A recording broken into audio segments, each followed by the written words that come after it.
నమస్తే welcome to Y news నేను కళ్యాణి రాజమండ్రిలో రాయల్ ట్రేడ్ ఫేర్ ఎగ్జిబిషన్ ను NH16 ప్రజారాజ్యం గ్రౌండ్స్ లో శాసనసభ్యులు ఆదిరెడ్డి శ్రీనివాస్ ప్రారంభించారు. సందర్శకులను ఆకట్టుకునే విధంగా రాయల్ ట్రేడ్ ఫేర్ ఎగ్జిబిషన్ నిర్వాహకులు ఎగ్జిబిషన్ మెయిన్ గేట్ వద్ద బాహుబలి సెట్ ను ఏర్పాటు చేశారు.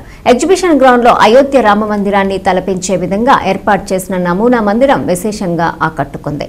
ఎగ్జిబిషన్ ను ప్రారంభించిన సిటీ ఎమ్మెల్యే ఆదిరెడ్డి శ్రీనివాస్ మాట్లాడుతూ ప్రతి ఏడాది రాయల్ ట్రేడ్ ఫేర్ ఎగ్జిబిషన్ నిర్వాహకులు సందర్శకులను ఆకట్టుకునే విధంగా ఏదో ఒక కొత్తదనాన్ని తీసుకొస్తున్నారని అభినందించారు. గత ఏడాది జలకన్యలతో ఎగ్జిబిషన్ ఏర్పాటు చేశారని ఈ ఏడాది అయోధ్య రామ మందిరాన్ని మరిపించేలా అద్భుత రీతిలో నమూనా దేవాలయాన్ని ఏర్పాటు చేశారన్నారు. దీంతో పాటు అద్భుతమైన అమ్యూజ్మెంట్ ఐటమ్స్ ను ఏర్పాటు చేయడం జరిగిందన్నారు. కుటుంబ సమేతంగా కొంత సమయం సంతోషంగా గడపటానికి అవసరమైన సౌకర్యాలు ఇక్కడ కల్పించడం జరిగిందన్నారు. నిర్వాహకులను అభినందించారు. ప్రజారాజ్యం గ్రౌండ్స్ అంటారు, ఆ విధంగా పిలిస్తే ప్రతి ఒక్కరు కూడా గుర్తిస్తారు.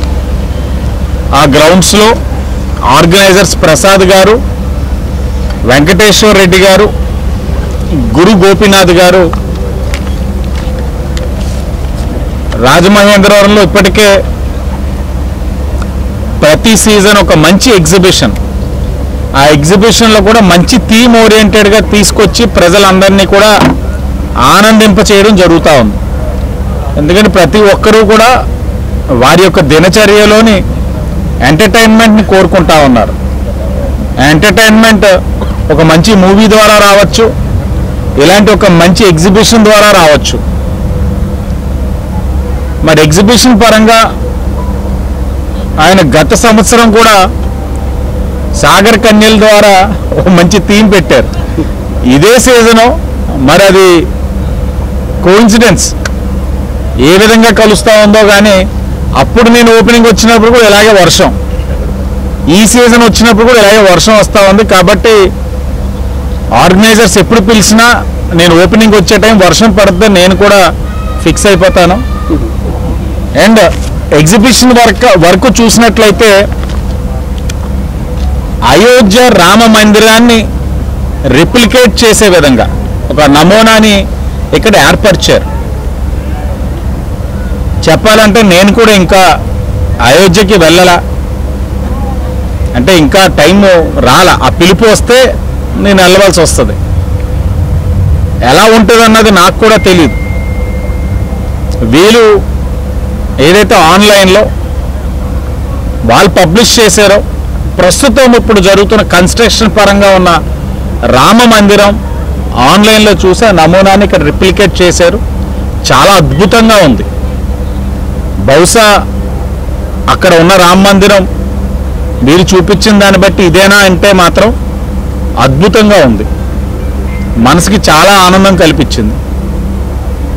ఆర్కిటెక్చరల్గా చూస్తూ ఉంటే అది ఎంత ఫైన్ ఆర్ట్, ఎంత బాగుందంటే అది ఎంతో నైపుణ్యంతో అదంతా చేసి ఉంటారు. అక్కడ దాన్ని బాగా రిప్లికేట్ చేశారు. ప్రజలు ఎవరైతే వస్తూ ఉన్నారో వారి యొక్క మనోభావాల్ని గుర్తిస్తూ ఈ రామ మందిరాన్ని చూడాలనుకున్న వాళ్ళు ఒక లేన్లో రావచ్చు, లేదు ఇష్టం లేదన్న వాళ్ళు నేరుగా ఎగ్జిబిషన్కి వెళ్ళేదారి కూడా ఒకటి ప్రొవైడ్ చేశారు. అంటే అందరినీ కూడా గౌరవిస్తూ ఈ యొక్క కార్యక్రమాన్ని తీసుకున్నారు. రామ మందిర అయోధ్య అని ఏదైతే ఉందో ఆ కార్యక్రమాన్ని కూడా అందరినీ గౌరవిస్తూ కార్యక్రమం తీసుకున్నారు. లోపల కూడా నాకు బాగా తెలుసు, వీళ్ళు బాగా అకామిడేట్ చేస్తారు, అన్ని ఐటమ్స్ని పెడతారు. ప్రజలకి ఏ విధమైన ఇబ్బందులు కలగకుండా చాలా పారదర్శకంగా కార్యక్రమాలు చేస్తారు. వాళ్ళు ఈ ఎగ్జిబిషన్ మంచి సక్సెస్ అవ్వాలని రాజమండ్రి ప్రజలందరూ కూడా మీరు తీరిక సమయంలో వచ్చి ఎగ్జిబిషన్ సందర్శించి అయోధ్య రామ మందిరాన్ని కళ్ళతోటి ఎవరు వెళ్ళి అక్కడ చూడని వారు ఇక్కడికి వచ్చి చూసే అవకాశం కల్పిస్తూ ఉన్నారు. దీన్ని సందర్శించండి. ఎగ్జిబిషన్ మిమ్మల్ని అలరిస్తుంది. వచ్చి దాన్ని కూడా మీరు ఎంజాయ్ చేయాలని ప్రజలందరినీ కూడా కోరుకుంటూ ప్రతి సంవత్సరం ఒక్కొక్క ఆలోచనతో వస్తూ ఉన్నారు. మరి నెక్స్ట్ ఇయర్ ఏ ఆలోచనతో వస్తారో మరి నాకైతే ఐడియా రావట్లేదు. ఏదొచ్చినా ప్రజలకు ఉపయోగకరంగా ఉండే విధంగానే చేయాలని కోరుకుంటూ గతంలో చూస్తున్నాం ఇదే ఊర్లో ఎగ్జిబిషన్స్ చేసే వాళ్ళని, అంటే వ్యాపారస్తుల్ని వాళ్ళ యొక్క స్వప్రయోజనాల కోసం, కక్షపూరిత రాజకీయాల కోసం అన్యాయంగా వాళ్ళకి నష్టాలు కలిగించే కార్యక్రమాలు ఇదే నగరంలో చూస్తున్నాను నేను. అలా నష్టం కలిగిన వాళ్ళకి అన్ని విధాలుగా ప్రభుత్వ పరం నుంచి సహకారం అందించి క్వారీ జంక్షన్లో ఏదైతే అమ్మ నారా భువనేశ్వరి గారు పెట్టిన సత్యమేవ జయతే సైట్లో వాళ్ళకి మరలా ఎగ్జిబిషన్